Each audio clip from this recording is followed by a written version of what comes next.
Bismillahirrahmanirrahim. Assalamualaikum warahmatullahi wabarakatuh. Perkenalkan, nama saya Windy Hanika Maulida, program studi pendidikan agama Islam semester 6 kelas E.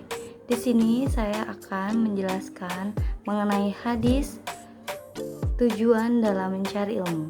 An Abi Hurairah radhiyallahu anhu qala Rasulullah sallallahu alaihi wasallam, man ta'allama ilman mimma yubtaghu bihi wajhullahi azza wa jalla la yata'allamuhu illa liyusiba bihi aradan minad dunya lam yajidi arfal jannati yaumal qiyamah, yakni rihaha.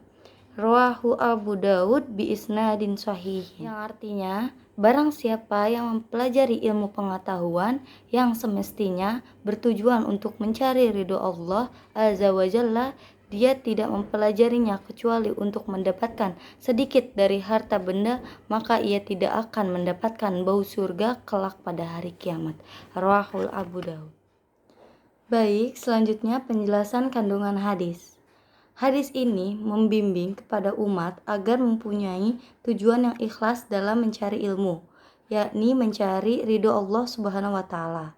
Ikhlas dalam arti yang sederhana adalah bersih dari niat yang tidak baik, yakni seperti hanya mencari ridho Allah Subhanahu wa Ta'ala, bukan karena hal yang lain. Tujuan pendidikan ialah suatu faktor yang sangat penting dalam pendidikan, karena tujuan merupakan arah yang ingin dicapai dalam pendidikan.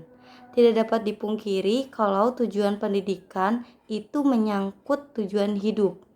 Pendidikan dikembangkan dalam konteks membantu perkembangan manusia memiliki kecakapan untuk bertahan hidup, melaksanakan tugas kehidupan yang sering disebut tujuan fungsional dan tujuan praktis yang meliputi skill, keterampilan, dan kecakapan.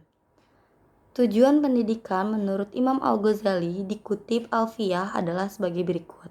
Yang pertama, mendekatkan diri kepada Allah yang wujudnya adalah kemampuan dan dengan kesadaran diri melaksanakan ibadah wajib dan sunnah. Yang kedua, menggali dan mengembangkan potensi atau fitrah manusia. Yang ketiga, mewujudkan profesionalitas manusia untuk mengemban tugas keduniaan dengan sebaik-baiknya. Yang keempat, membentuk manusia yang berakhlak mulia, suci jiwanya dari kerendahan budi dan sifat-sifat tercela. Dan yang terakhir, mengembangkan sifat-sifat manusia yang utama sehingga menjadi manusia yang manusiawi. Orang yang mencari ilmu yang bermanfaat dengan niat mencari ridho Allah Subhanahu wa Ta'ala akan mendapatkan pahala yang besar.